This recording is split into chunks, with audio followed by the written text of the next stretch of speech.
Hello dear friends. आज का मेरा टॉपिक है डिफरेंट टाइप ऑफ प्लांट्स। तो हमारे चारों तरफ बहुत सारे प्लांट्स हैं और बिना प्लांट्स के हम अपनी लाइफ को इमेजिन भी नहीं कर सकते। अब प्लांट्स का नाम आते ही हमारे दिमाग में एक इमेज आती है कि जड़ तना पत्ती वाला ग्रीन कलर का एक प्लांट होगा। लेकिन कुछ प्लांट्स ऐसे भी हैं जो कि ग्रीन इन कलर नहीं होते, लेकिन वो प्लांट्स की कैटेगरी में स्टडी किए जाते हैं या रखे जाते हैं। तो आज हम आपको थोड़ा सा प्लांट्स का एक इंट्रोडक्शन देते हैं, देखते हैं कि हमारे आसपास जो प्लांट्स हैं उनमें क्या खास बात है और कैसे हम उनको कैटेगराइज करके स्टडी कर सकते हैं। तो बेसिकली प्लांट्स को हम दो कैटेगरीज में डिवाइड करते हैं, lower plants and higher plants. और जो लोअर प्लांट्स हैं उनको हम 5 कैटेगरीज में करते हैं, जिसमें फर्स्ट है fungi, then algae, then bryophytes, then pteridophytes and then gymnosperms. और ये सारी जो कैटेगरीज हैं इन सब की अलग अलग स्पेसिफिक फीचर्स हैं। जैसे कि जो फंजाई है, फंजाई के पास कोई भी क्लोरोफिल नहीं होता, फिलामेंटस होते हैं, बहुत माइन्यूट होते हैं, माइक्रोस्कोपिक होते हैं, इनकी प्लांट बॉडी डिविजिबल नहीं होती रूट स्टेम एंड लीव्स में, that's why it is known as thallus. Same चीज आप एल्गी के साथ भी देखेंगे कि उसकी plant body root stem and leaves में डिविजिबल नहीं है, लेकिन फिर भी उसमें क्लोरोफिल होता है और वो ऑटोट्रॉफिक होती है और उसके पास क्लोरोफिल के अलावा और भी तरीके के पिगमेंट्स होते हैं। इसीलिए एल्गी कई सारे कलर्स की होती है, जैसे green algae, blue green algae, brown algae, red algae. तो इस तरीके से जो एल्गी का क्लासिफिकेशन है वो पिगमेंट्स के आधार पर ही किया जाता है, यानी उसके कैटेगरी में पिगमेंट्स एक बहुत इंपॉर्टेंट रोल प्ले करते हैं। नेक्स्ट आइए ब्रायोफाइट्स। तो ब्रायोफाइट डॉर्सोवेंट्रली फ्लैटेंड प्लांट्स होते हैं और इनको कहते हैं एम्फीबियन ऑफ प्लांट किंगडम। इनकी खास बात है कि ये जमीन और पानी दोनों में रह सकते हैं और फिर साथ साथ ये उन जगहों पर मिलते हैं जहाँ पर पानी आता जाता रहता है, यानी पानी इनके लिए बहुत ही इसेंशियल फैक्टर है। अब जो अभी तक हमने 3 कैटेगरीज डिस्कस की हैं, फंजाई, एल्गी एंड ब्रायोफाइट्स, तीनों की तीनों कैटेगरीज में plant body root stem and leaves में डिविजिबल नहीं है, इसलिए इन तीनों की जो प्लांट बॉडी है उसको हम कहते हैं थैलस। और थैलस, अगर आपसे पूछते हैं कि थैलस क्या है, तो thallus is a bag like और sac like structure which is not divisible into root, stem and leaves। तो ये हो गई इसकी डेफिनेशन। अब हम आगे चलते हैं टेरिडोफाइट्स की तरफ। टेरिडोफाइट्स बहुत ही सॉफ्ट डेलिकेट प्लांट्स होते हैं और ये स्ट्रेट खड़े होने वाले ये फर्स्ट प्लांट्स होते हैं। हालांकि ब्रायोफाइट्स के जो लास्ट मतलब बहुत ज़्यादा एडवांस वाले मेंबर्स हैं उनमें भी हम देखते हैं कि वो सीधे खड़े होने लगते हैं, पर वो बहुत ही माइन्यूट होते हैं और पानी के पास होते हैं और उसमें कोई भी वेस्कुलर सिस्टम नहीं होता। लेकिन टेरिडोफाइट से वेस्कुलर सिस्टम डेवलप होना स्टार्ट हो जाता है और इसीलिए इनको कहता है वेस्कुलर क्रिप्टोगैम्स। फिर नेक्स्ट कैटेगरी है gymnosperms. Gymnosperms are the plants which have naked seeds, यानी कि उनके पास सीड तो होते हैं। ये प्लांट्स बहुत ह्यूज होते हैं, बहुत बड़े होते हैं। इवन पाइन, सिट्रस, ये सारे जो है साइकस, ये सब जो है क्या है, जिम्नोस्पर्म्स हैं। लेकिन जो है इनके ये भी हाईली डेवलप्ड या फुल डेवलप्ड प्लांट्स या एंजियोस्पर्म्स की कैटेगरी में नहीं आते, क्योंकि जो इनका सीड है उसके ऊपर इंटेगुमेंट नहीं होता। अब देखिए जो सबसे लोअर मोस्ट मेंबर था फंजाई, हमने उसके एग्जांपल्स आपको दिखा रहे हैं। यहाँ पर 2 एग्जांपल्स आपको दिखाई दे रहे हैं। पहला जो डायग्राम है वो है अगैरिकस का और दूसरा वाला म्यूकर का। तो अगैरिकस एक अगैरिकस की स्पीशीज है, अगैरिकस कैम्पेस्ट्रिस, जो हम बटन मशरूम्स, आजकल मटर मशरूम वगैरह खाते हैं, तो फिर वो सब्जी वालों के पास भी वाइट कलर की मशरूम्स मिलती है छोटी छोटी, उसको हम बटन मशरूम बोलते हैं। वो अगैरिकस की ही एक स्पीशीज है, पर अगैरिकस की बहुत सारी स्पीशीज है जिनमें जो जितना कलरफुल होता है वो उतना ही पॉइजनस होता है। इट मीन्स यहाँ पर जो रेड कलर की आपको फ्रूटिंग बॉडी दिख रही है ये एकदम पॉइजनस वाली है, इसका बहुत ही ब्राइट कलर आपको दिखाई दे रहा है। और दूसरा जो डायग्राम है वो है म्यूकर का, तो म्यूकर का अभी हम लोगों ने खूब चर्चा सुना है जब कोविड आया था और सब लोगों के नाक में और लंग्स में जो इनका नेसल ट्रैक्ट होता है, ट्रैक्ट में पूरे में, और मतलब आँख में बहुत ज़्यादा इन्फेक्शन हो रहा था। म्यूकर के स्पोर्स दिखाई दे रहे थे ब्लैक कलर के, और वहाँ से कुछ सिक्रीशंस निकल रहे थे। तो और उसने डैमेज भी लोगों को बहुत किया है। और लेकिन ये क्यों हुआ? क्योंकि जो फंजाई है वो मॉइस्चर लविंग होते हैं और वहीं पे जर्मिनेट करते हैं जहाँ पर मॉइस्चर होता है। तो फिर ये इसके साथ भी यही हुआ। अभी तक हम म्यूकर को केवल ब्लैक मोल्ड और ब्रेड मोल्ड की तरह जानते थे। जो बरसात के सीज़न में हमारी ब्रेड के ऊपर ब्लैक कलर की फंगस आती है, ये वही फंगस है। फिर नेक्स्ट इज एल्गी। एल्गी के यहाँ पर कुछ एग्जांपल्स हैं। यहाँ पर ग्रीन एल्गी और रेड एल्गी, दो तरह की एल्गी मैंने आपको यहाँ पर दिखाने की कोशिश की है, जिसमें ग्रीन एल्गी के एग्जांपल्स हैं spirogyra and Ulothrix, and red algae आपको दिखाई दे रही है जो कि रेड इन कलर है। ये समुद्री एल्गी होती है, पर जो है इसमें ये दिख रही है प्लांट लाइक, लेकिन इसमें प्लांट जैसा कुछ नहीं होता है।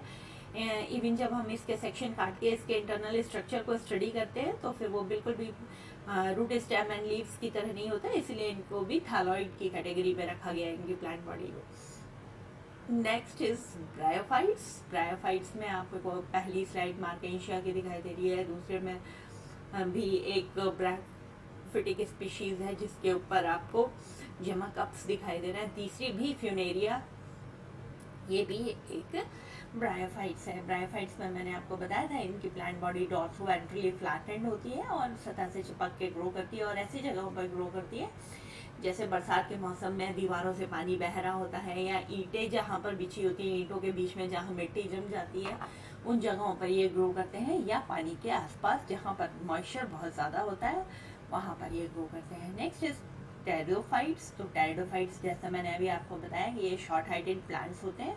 ये वो प्लांट्स हैं जो पहली बार सीधे खड़े होने लगते हैं, मतलब पूरा आप इवोल्यूशन देख रहे हैं ना प्लांट्स में। तो ये जो कैटेगरी है ये सीधे खड़े होने वाले पहले प्लांट होते हैं, और इनके अंदर वेस्कुलर सिस्टम डेवलप होने लगता है। तो हम इनको कहते हैं वेस्कुलर क्रिप्टोगैम्स, यानी non flowering but vascular plants. तो इसके एग्जाम्पल्स हैं लाइकोपोडियम, सेलेजिनेला, इक्वेसिटम। नेक्स्ट आप देख रहे हैं ये स्लाइड है साइकस एंड पाइनस की। तो पाइन फॉरेस्ट और ये सब भी पहाड़ों में बहुत ज़्यादा मिलते हैं, तो फिर इस तरह के इसके कोन्स भी आपको देखने को मिलते हैं। और पहला वाला जो है साइकस, ये तो ऑर्नामेंटल प्लांट है, अधिकतर लोग अपने घरों में भी लगाए होते हैं, गार्डन्स में लगा होता है, हर जगह लगा रहता है। ये जो प्लांट्स होते हैं ये हाईली डेवलप्ड प्लांट्स हैं, इनके अंदर सब कुछ है, बट इनका जो सीड है उसके ऊपर इंटेगुमेंट नहीं होता, इसीलिए इसको नेकेड सीडेड प्लांट्स कहते हैं। ओके, और ये दो तरीके के ये जीरी कंडीशंस में ग्रो करता है। ये दो तरह की ड्राइनेस में ग्रो करता है, physical dryness and physiological dryness. Physical dryness यानी कि फिजिकली वहाँ पानी है ही नहीं, और फिजियोलॉजिकल ड्राइनेस यानी कि वहाँ पर पानी तो है पर वो स्नो के फॉर्म में है, या सलाइन वाटर है, या ऐसे फॉर्म में है जिसको कि प्लांट एब्जॉर्ब नहीं कर सकते, तो इसलिए वो जीरोफिटिक कैरेक्टर्स अपने अंदर डेवलप कर देते हैं।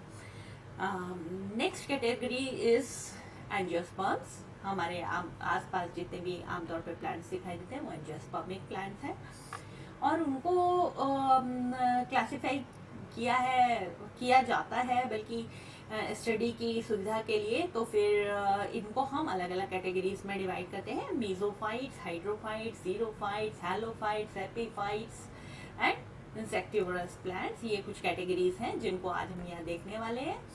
ये एक मीजोफिटिक प्लांट है, मीजोफिटिक यानी कि बरगद। यहाँ पे आप देख रहे हैं कि उसकी जो प्रॉप रूट्स हैं वो ऊपर से निकल के नीचे जा रही हैं, ज़मीन में चली जाती हैं, और ज़मीन में के साथ एकदम मजबूत कनेक्शन बना लेती हैं, और इस तरह ये पेड़ बहुत ही सैकड़ों साल पुराने भी होते हैं। तो ये मीजोफाइट का बहुत अच्छा एग्जाम्पल है। मीजोफाइट का मतलब होता है समोद्भिद पौधे जो कि हर नॉर्मल कंडीशंस में ग्रो करते हैं। दूसरे देखिए हाइड्रोफाइट्स। तो हाइड्रोफाइट्स वो प्लांट्स हैं जो कि पानी के अंदर उगते हैं, इनके अंदर खूब सारी एयर स्पेसेस होती हैं, इनकी बॉडी ऊपर से वैक्स कोटेड होती है जिससे कि ये पानी में गलते नहीं हैं, सड़ते नहीं हैं, और इनके जो रूट्स होती हैं वो भी स्पेसिफिक होती हैं, उसके अंदर रूट पॉकेट्स होती हैं। कई बार हम लोग सड़क के किनारे से निकल रहे होते हैं और देखते हैं कोई तालाब है एंड वो पूरा ड्राई हो चुका है, लेकिन उसके अंदर इकोनिया या ट्रापा, सिंगाड़ा जो भी ग्रो कर रहा है वो फ्लरिश कर रहा होता है।